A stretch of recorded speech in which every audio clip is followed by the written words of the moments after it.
Sejam muito bem-vindos ao nosso Papo de Católicos. Meu nome é Tiago, sou esposo da Fernanda, pai da Isabela e da Maria Olívia. E hoje eu queria conversar um pouco com você, ou com vocês, na verdade, sobre o tema de Anticristo. E que a Bíblia tem para nos falar sobre isso. Antes da gente começar esse bate-papo, eu vou estar chamando a gente fazer uma reflexão, chamar o Espírito Santo para que a gente seja colocado na presença do Espírito e fale de maneira correta sobre o que a gente vai falar, que é o tema Anticristo 2. Então, junto comigo, em nome do Pai, do Filho e do Espírito Santo, amém. Vem, Espírito Santo, vem nesse nosso papo, nesse bate-papo, que a gente fale sobre o que Deus nos revela, nos toca, nos ensina, para que a gente seja direcionado pelo Espírito Santo para falar sobre o que Deus nos pede. Amém. É claro que para falar da Bíblia, nós como católicos, apostólico e romano, a gente sempre vai se basear em 3 vertentes, que é o que a igreja pede para a gente. E essas 3 vertentes, a gente chama na verdade como tripé. Qual é o tripé da Igreja Católica? O que ela se baseia quando a gente fala em leitura da Bíblia? Ela se baseia no magistério, na tradição e na Bíblia. Por que isso? Para que você consiga interpretar a Bíblia de uma maneira mais eficaz. Então, a gente sempre, quando for falar de qualquer coisa na Bíblia, principalmente enquanto leigo, que não tem um aprofundamento mais elaborado, você sempre vai pensar nisso. Tradição, magistério e Bíblia. Você precisa entender a tradição, você precisa entender o magistério para que você consiga interpretar a Bíblia de uma maneira mais eficaz. Tá bom? Então vamos lá. O tema, como eu mencionei no início, é o Anticristo. E aí, para que a gente fale do tema, eu vou trazer uma situação para vocês, que é a seguinte. Ela é fundamentada no magistério, para a gente poder ter uma noção melhor sobre o que a gente vai falar. O magistério da igreja, Igreja Católica Apostólica Romana. Tudo que tem na Bíblia, a Bíblia em si, ela foi comprovada cientificamente. Tanto a nossa, quanto a que o nosso irmão protestante lê, Na verdade, durante o longo dos anos, da história, diversos cientistas, físicos, históricos, matemáticos, antropólogos tentaram desvendar a Bíblia de diversas formas. Tentaram comprovar ou desmentir a Bíblia de diversas formas. Todos eles sempre chegavam à seguinte conclusão: o que está na Bíblia é real. Então isso faz a Bíblia ser um livro amplamente procurado, é o livro mais vendido, porque ninguém consegue desmentir o que está ali. Inclusive tem relatos científicos da Arca de Noé, tem relatos, a gente tem na Santa Sé lá em Roma, pedaços, fragmentos da cruz de Jesus, a lança, o espetor, o Santo Sudário. Então nós temos diversos documentos que comprovam a veracidade do que está escrito na Bíblia. Então por isso a grande necessidade e o motivo da Igreja Católica ela ter essa base, o magistério da história para poder interpretar a Bíblia. Então esse é um paradigma que a gente tem que romper. Por que a igreja tem isso? Muita gente pensa, a gente tem que romper no sentido que eu falo aqui. O protestantismo ou outras religiões não conseguem entender isso. É necessário você ter uma comprovação, não só para mim que tenho fé. É claro que a minha fé ela é inabalável, mas que para que o outro irmão que não tem a mesma fé que eu, entenda que não é uma brincadeira. Entendeu? Então esse é o primeiro. O magistério da igreja é isso, é comprovar a veracidade. Quando eu falo em comprovar a veracidade, a gente chega a essa conclusão. Mas aí você vai me perguntar, Tiago, e a tradição? O que a gente vai ler hoje vai estar na carta de João, E a carta de João, para que você possa entender ela, eu vou trazer as cartas de Paulo, São Paulo. As cartas de São Paulo, aos Efésios, aos Coríntios, as cartas que foram escritas por São Paulo, elas foram escritas para os gentis, né? Os povos pagãos. Então, o que São Paulo ele queria com isso? Ele queria identificar a cultura de cada povo, por isso que ele escreveu diferenciadamente para cada povo que ele queria alcançar. Então ele falava na língua que a pessoa falava. As cartas estavam mencionadas de acordo com a cultura daquelas pessoas que ali viviam. Só para você ter uma ideia, seria que esses povos seriam como hoje países, né? Como Argentina, Brasil, Chile. Cada país tem uma cultura, cada país tem uma língua, cada país tem uma história. Então, para que cada país interpretasse, ou cada povo daquele interpretasse de uma maneira mais clara, São Paulo direcionou uma carta para cada um, para que eles entendessem, dentro do contexto deles, o que era necessário saber. Já a carta de João, ou primeira epístola, como você preferir, vem escrito na Bíblia como epístola, mas é como se fosse uma carta, ou também para Paulo. A carta de João, ela é direcionada para todo mundo. A primeira carta de João, ela é direcionada para todos os povos. Isso diferencia a carta de Paulo. Então é por isso que a gente precisa entender da tradição. Eu conceituo o que Paulo fez e estou conceituando agora o que João fez. Então, João está falando as regras que é para todo mundo. Paulo está falando as regras que é para todo mundo, mas da maneira que cada um precisava saber, precisava entender. Então, supõe-se que Paulo ensinou e João informou após Paulo ter ensinado. Para quê? Porque ali a pessoa já entendia, já teria informação, já ia captar a informação de João de uma maneira mais abrangente. Então, essa é a necessidade da tradição, você ter o conhecimento da tradição da igreja, que você veja de uma maneira mais sintetizada, mais correta. Então, por isso que a gente precisa saber da tradição, do magistério, para que a gente interprete da maneira correta. Ok? Dito isso, vamos à Bíblia. Aonde eu quero levar vocês? Quero levar vocês à primeira epístola de São João, a primeira carta de São João, no seu capítulo 2, versículo 18. Então, vamos lá. Repetindo. Primeira carta de João, capítulo 2, versículo 18. Você vai ver lá na sua Bíblia que ele vai estar escrito assim. O título da carta que João está falando vai estar assim, Anticristos. Ele está no plural. Anticristos. Ele já está mencionando que ele vai falar de mais de uma pessoa sobre o anticristo. É simples. Interpretação simples. Vamos ler o que está escrito aqui. Ele começa no versículo 18 falando da seguinte forma. E até uma forma carinhosa. Filhinhos, esta é a última hora. O que ele quer dizer que é a última hora? É meia-noite, é 11h30, é 5 para meio-dia? Ali, ele está querendo dizer o quê? Que o fim do tempo está chegando. O fim dos tempos está chegando. Então, está se aproximando o fim dos tempos. Então, perceba nesse sentido. João está querendo dizer em relação aos fins dos tempos. Ok? Vós ouvistes dizer que o anticristo vem. O que a gente tem vivido hoje? Trazendo para a nossa realidade atual.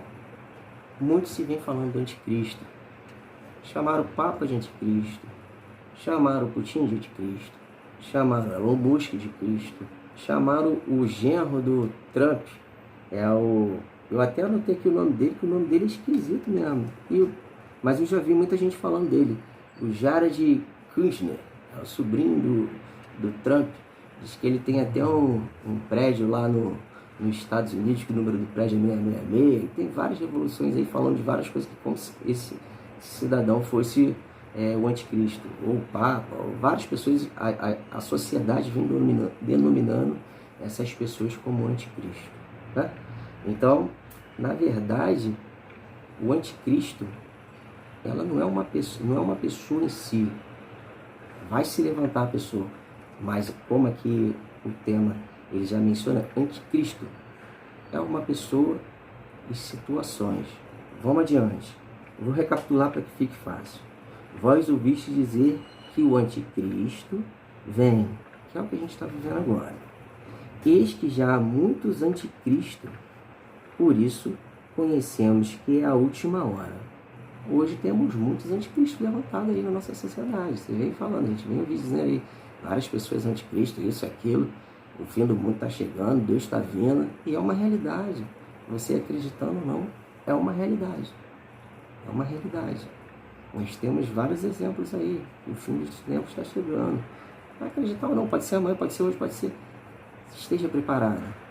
Vamos adiante. No seu versículo 19, João, ele enfatiza aqui, ó. Eles saíram dentre nós, mas não eram dos nossos. O que ele quer dizer com isso? Os anticristos saíram de nós. Então pode ser, agora trazendo para a nossa verdade católica. Vem comigo. Vou repetir. Eles saíram dentre nós, mas não eram dos nossos. O Putin é católico? Ele saiu daqui do catolicismo? Não. Elon Musk? Não. O Papa? O Papa, de repente, ó. Como é que é o nome? Eu toda hora esqueço. É o Jared, não sei o que. Sobrinho do Trump. Sobrinho ou genro do Trump também, nem sei dizer. Ele é um dos nossos? Ele saiu daqui? Não. Então, se a Bíblia está dizendo aqui, ó, eles saíram dentro de nós, mas não eram dos nossos. Tem uma opção aí do Papa, né?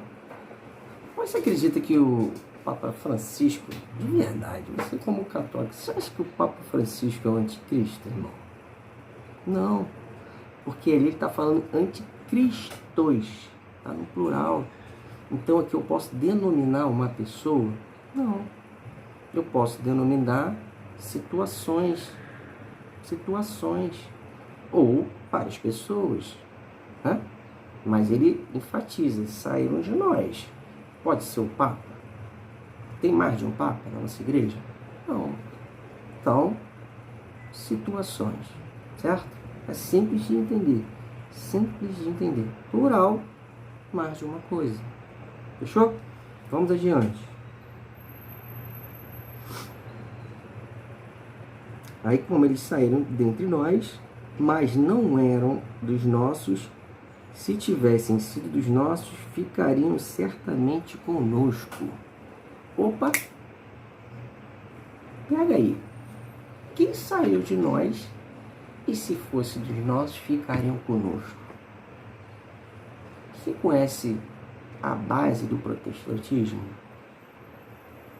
Vou te trazer aqui algumas informações que são relevantes. Até em outro vídeo eu vou trazer isso de uma maneira mais aprofundada.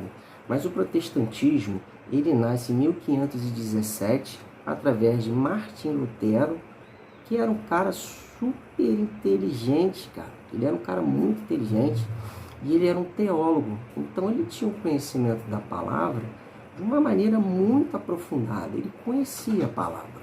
Ele não era um cara besta. Só que ele tinha uma coisa que era muito importante, que faltava nele. Era muito importante. Que é a principal causa do erro do protestantismo.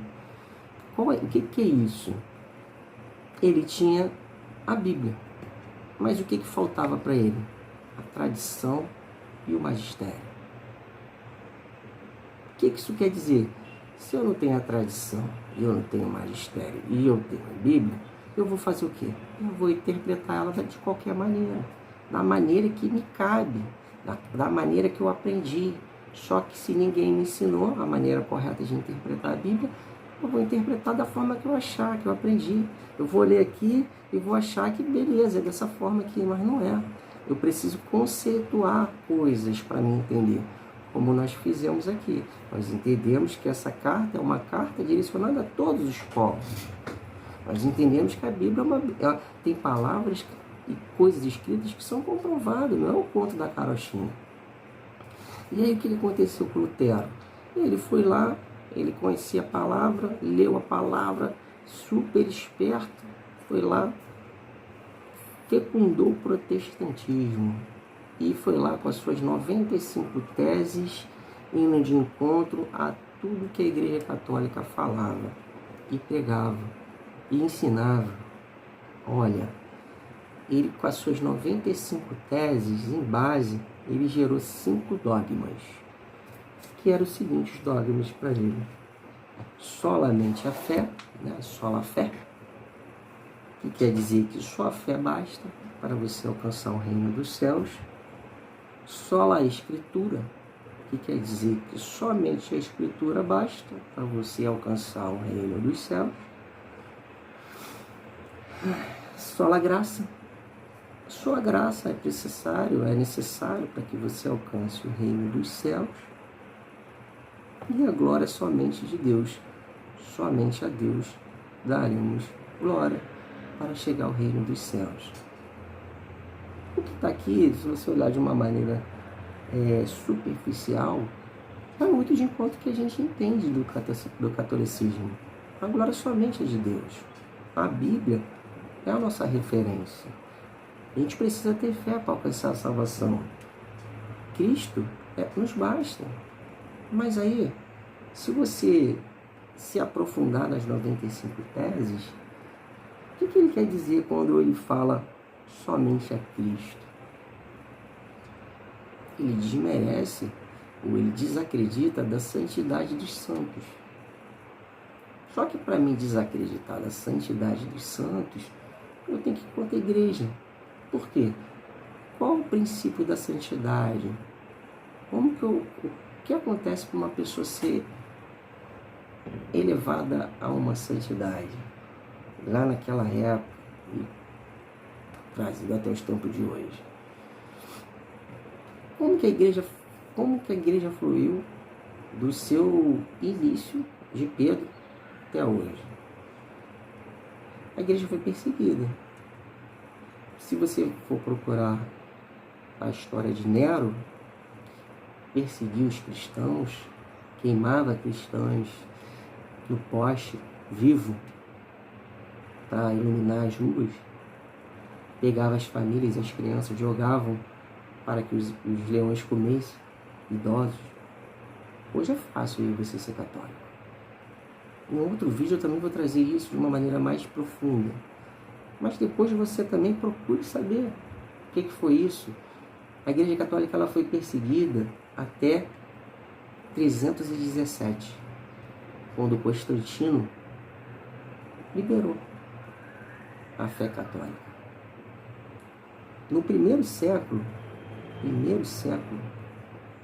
Santo Inácio de Antioquia traz a primeira palavra da Igreja Católica e traz o primeiro ensinamento porque que a igreja ela tem que ser una, a mesma informação para todos em qualquer lugar do mundo.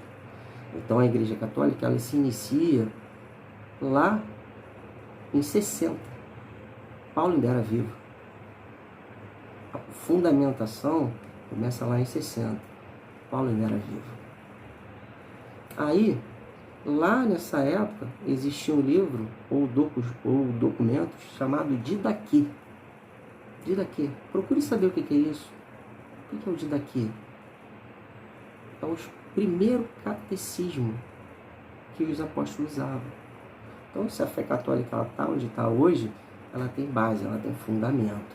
Só para concluir, em 380, o catolicismo foi proclamado em Roma como a igreja daquele lugar, igreja daquele país, daquela cidade, daquele governo, daquele império, em 380 depois de Cristo. Então, de Jesus, nascimento de Jesus, até 317 a Igreja Católica ela foi perseguida, assassinada cruelmente.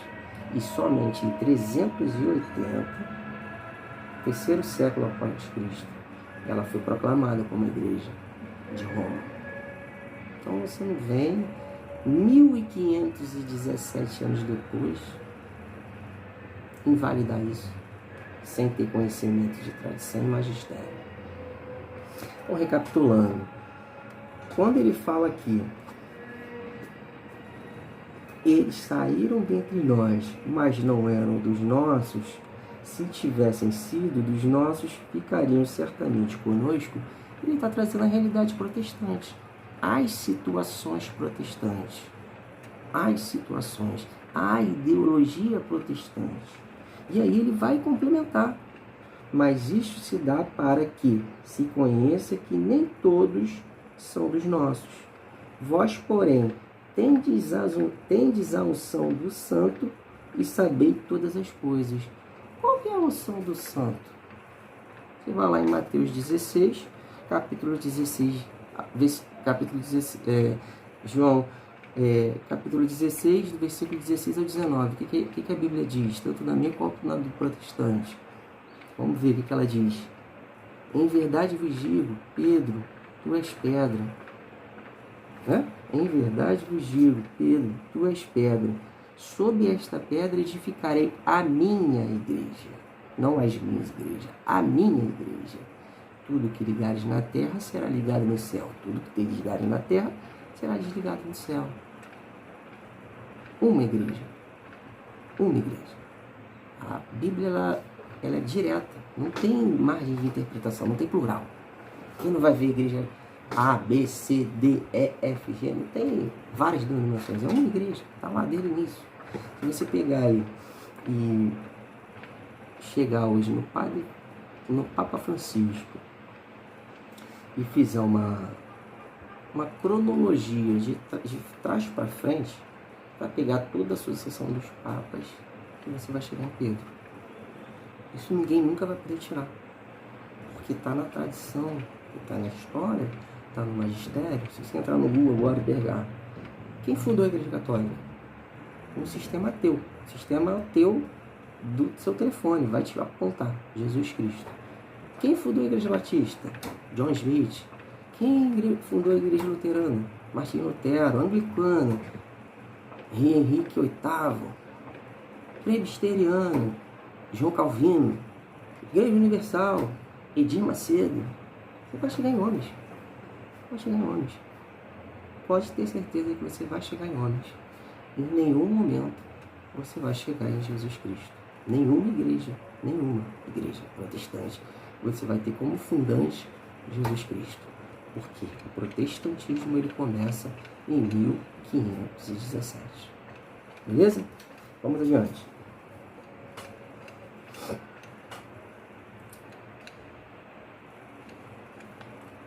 Então, no versículo 20, vós, porém, tenham a unção do santo, que é a unção de Jesus Cristo, que é o que Jesus fala a Pedro, qual é a igreja dele, e sabeis de todas as coisas. Está lá, se você acompanhar a história da Igreja Católica, você vai ter informação de tudo que você precisar, todas as informações que é necessária para você ter um entendimento que essa é a igreja. Não tem mais. Não adianta. Entendeu? Vamos adiante. Não vos escrevi como se ignorasses a verdade, mas porque conheceis. Ele está escrevendo para todo o povo católico. E porque nenhuma mentira vem da verdade. O que está escrito aqui no protestantismo? Como é que o protestantismo ele pode ser uma verdade se ela começa com uma mentira? Como que eu sei que começa com uma mentira? Vamos adiante.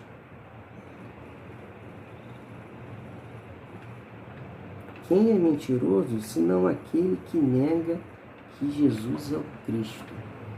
Mas, Thiago, o protestante está falando que Jesus é o Salvador dele. Ele fala lá que Jesus é o Cristo. É nesse sentido que ele está falando? Você acha? Vamos pensar aqui de uma forma mais diferente. O que a Igreja Católica tem que nenhuma igreja em nenhum lugar do mundo tem? Aonde está o Cristo em sua essência na Igreja Católica? Pensa aí. O que a Igreja Católica tem que é o Cristo? Aonde que você tem a base de você estar com Cristo? Na Santa Eucaristia. A Santa Eucaristia, irmão. A primeira coisa que tira o protestante de Cristo, ou qualquer outra religião, é aquele que nega. Quem é? Como que você pode ter a verdade de Cristo se você nega ele na Eucaristia? Ah, Thiago, tá, vamos mais adiante. Vamos mais adiante. Quem é o mentiroso, se não esse ou aquele que nega Jesus é o Cristo? Tá aqui.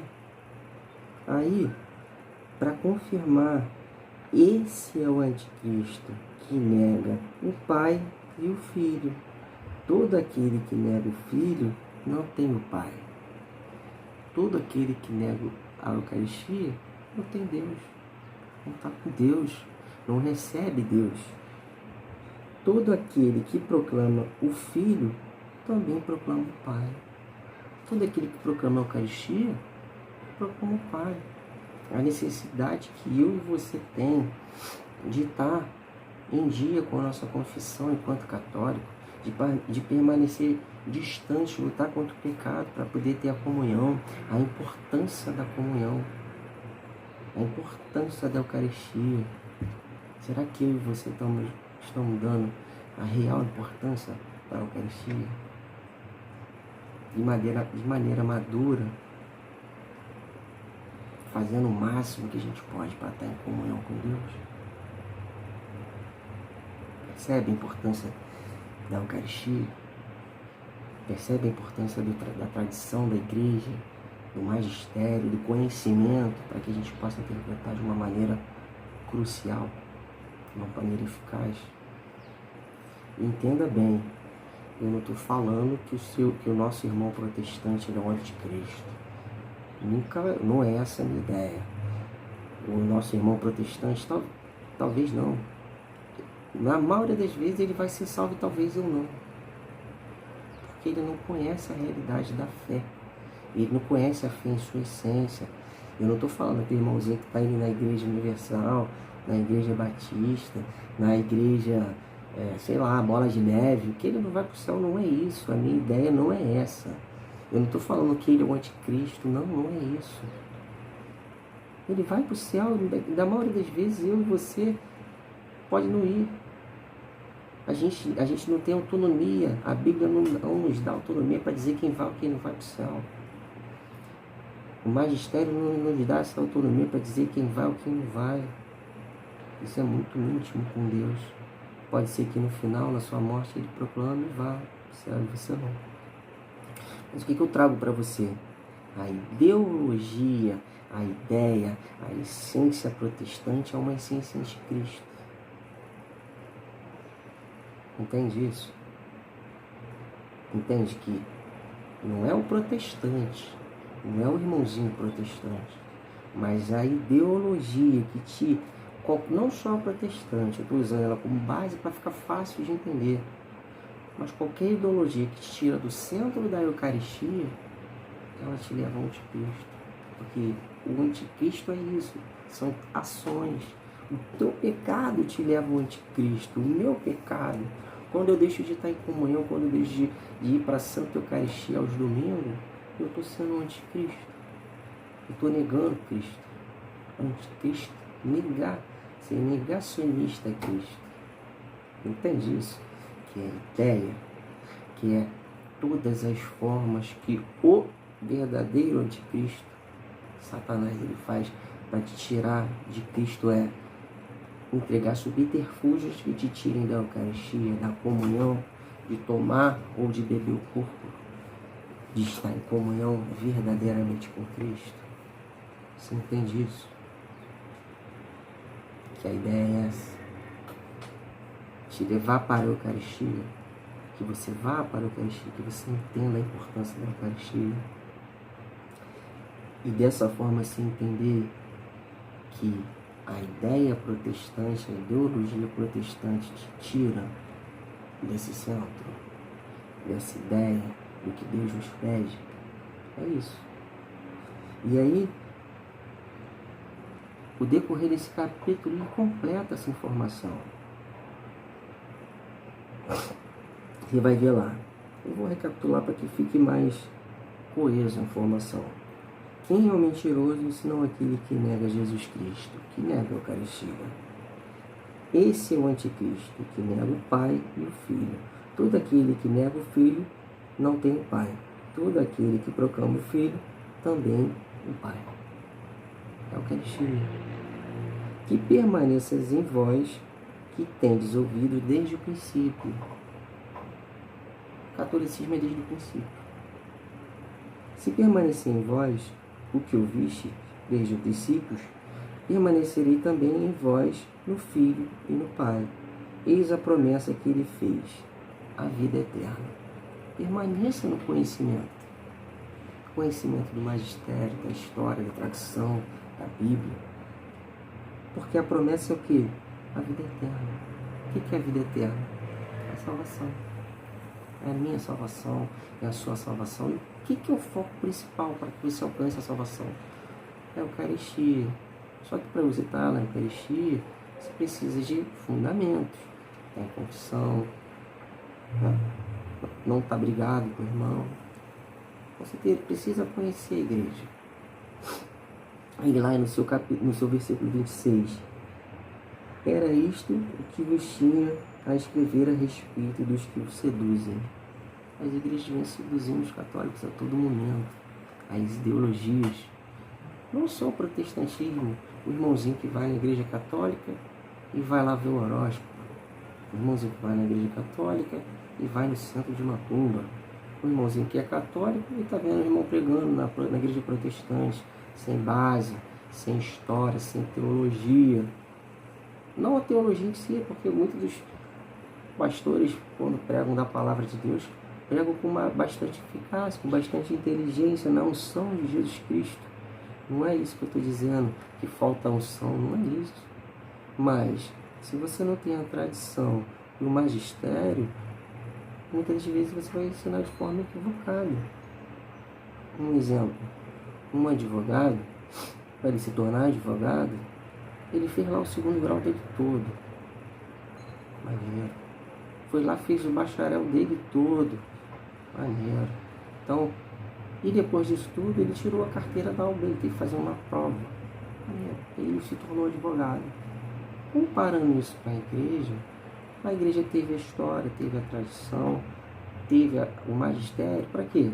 Para poder, e se depois poder interpretar a Bíblia de uma maneira correta. E isso não foi 500 anos. Foi mais de 1000 anos. Entende? Depois você também estude como que foi feito a formulação da Bíblia, que hoje o protestante lê. Por que o protestante não lê a 70ª, ou a 70ª, ou o livro dos 70, como você preferir chamar? Mas é interessante você ter o conhecimento. Você, como católico, você tem que ter o conhecimento aprofundado. Vamos mais adiante aqui no versículo 27.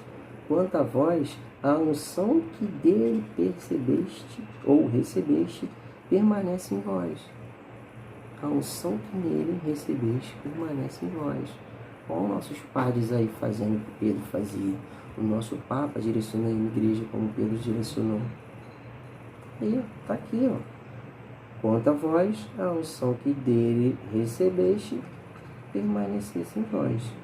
E não tendes a necessidade de que alguém vos ensine.